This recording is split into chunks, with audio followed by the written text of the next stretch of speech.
Colour বাঁশি YouTube চ্যানেলে আপনাকে স্বাগতম। আজকের ভিডিওতে আমরা জানব কিভাবে ডিপ্রেশন থেকে মুক্তি পাওয়া যায়।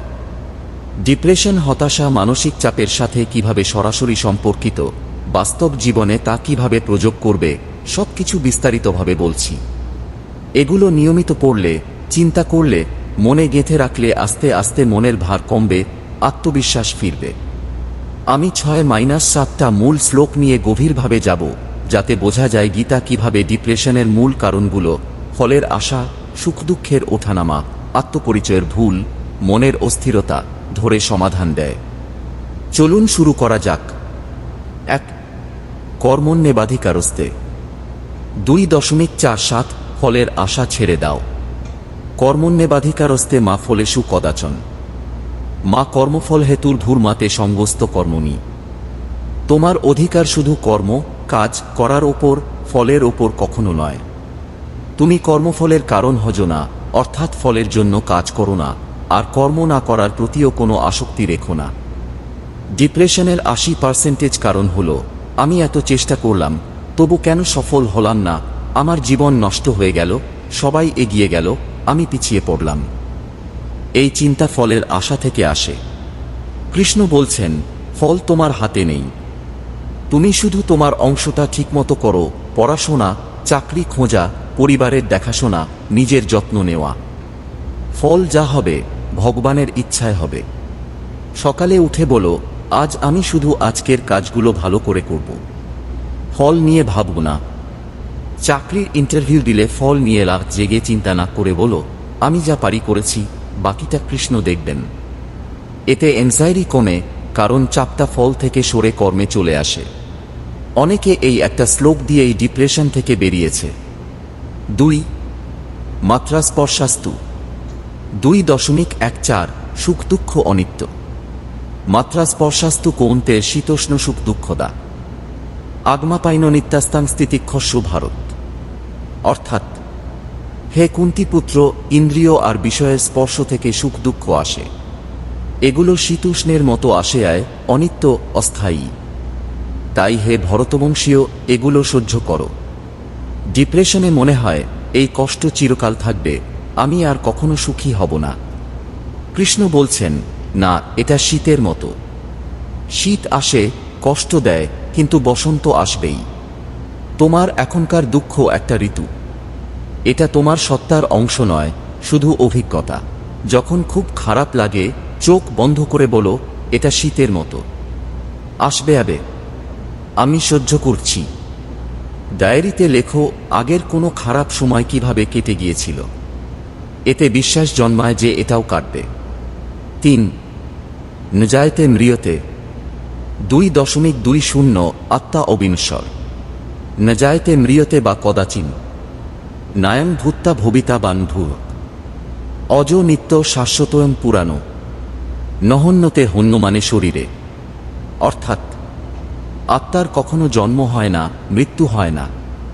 এ কখনো হয়, আবার না হয়। এ অজন্মা, নিত্য, শাশ্বত, পুরাতন। দেহ নষ্ট হলেও আত্মা নষ্ট হয় না।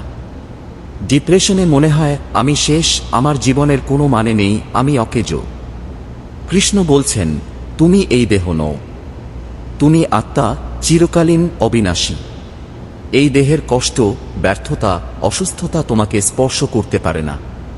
তুমি শুধু এই দেহের মাধ্যমে অভিজ্ঞতা করছ। আয়নার সামনে দাঁড়িয়ে বলো, আমি শরীর নই, আমি আত্মা, আমি চিরকালীন।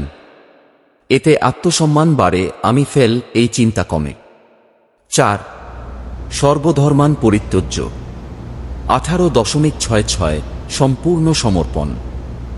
সর্বধর্মান পরিত্যজ্য মামেকং শরণং ব্রজ। অহং তা সর্বপাপেভ্য মোক্ষয়িষ্যামি মা শুচ। অর্থাৎ, সব ধর্ম, সব চিন্তা, কর্তব্য, দায়িত্বের ভার ছেড়ে শুধু আমার শরণে এসো। আমি তোমাকে সব পাপ, সব দুঃখ, অপরাধবোধ থেকে মুক্ত করব। চিন্তা করো না, মা শুচ, আর দুঃখ করো না। যখন সবকিছু অসহ্য লাগে, নিজের ওপর ভরসা থাকে না, তখন এই শ্লোক। কৃষ্ণ বলছেন, সব ছেড়ে দাও আমার কাছে, আমি দেখছি। এটা সমর্পণের মন্ত্র। ডিপ্রেশনের সবচেয়ে বড় ওষুধ। খুব খারাপ লাগলে চোখ বন্ধ করে 3 বার বলো, কৃষ্ণ, সব তোমার কাছে সমর্পণ করলাম। মা সূচক। প্রতিদিন রাতে বলো, আজকের সব চিন্তা তোমার কাছে দিয়ে দিলাম। 5. অসংশয় মহাবাহ। 6.35-36 মন নিয়ন্ত্রণ। অসংশয় মহাবাহ মন দুর্নিগ্রহং চলম। অভ্যাসেন্তু কৌন্তে বৈরাগ্যেঞ্চ গৃহ্যতে। অসংযতাত্মনা যোগ দুষ্প্রাপ্য ইতি মেমতিক। বর্ষাত্মনা তু যততা শক্য বাক্তুমুপায়ত। অর্থাৎ মন চঞ্চল, নিয়ন্ত্রণ করা কঠিন, সন্দেহ নেই, কিন্তু অভ্যাস আর বৈরাগ্য দিয়ে নিয়ন্ত্রণ করা যায়। অসংযত মন যোগ পায় না, কিন্তু সংযত মন চেষ্টা করলে পায়। ডিপ্রেশনে মন নেগেটিভ চিন্তায় ঘুরপাক খায়। কৃষ্ণ বলছেন, অভ্যাস করো, প্রতিদিন 10 থেকে 20 মিনিট হরে কৃষ্ণ জপ। নেগেটিভ চিন্তা এলে বলো, এটা মনের খেলা, আমি আত্মা। ধীরে ধীরে মন শান্ত হবে। আরও কয়েকটা গুরুত্বপূর্ণ টিপস। 2.56 দুঃখে বিচলিত না, সুখে উৎফুল্ল না, এই স্থিতপ্রজ্ঞ অবস্থা। ইমোশনাল ব্যালেন্স শেখায়। 6.5 উদ্ধরেদাত্মনাত্মানম। নিজেকে নিজে উন্নত করো। ডিপ্রেশনে নিজেকে দোষারোপ না করে উঠে দাঁড়ানোর শক্তি দেয়। 9.30 যে আমার ভক্তি করে, সে যদি খারাপ কাজও করে তাকে সাধু বলা উচিত। অপরাধবোধ কমায়, কৃষ্ণ কখনো ছাড়েন না। দৈনিক রুটিন সাজেশন। 1. সকালে 2.47-18.66 পড়ো।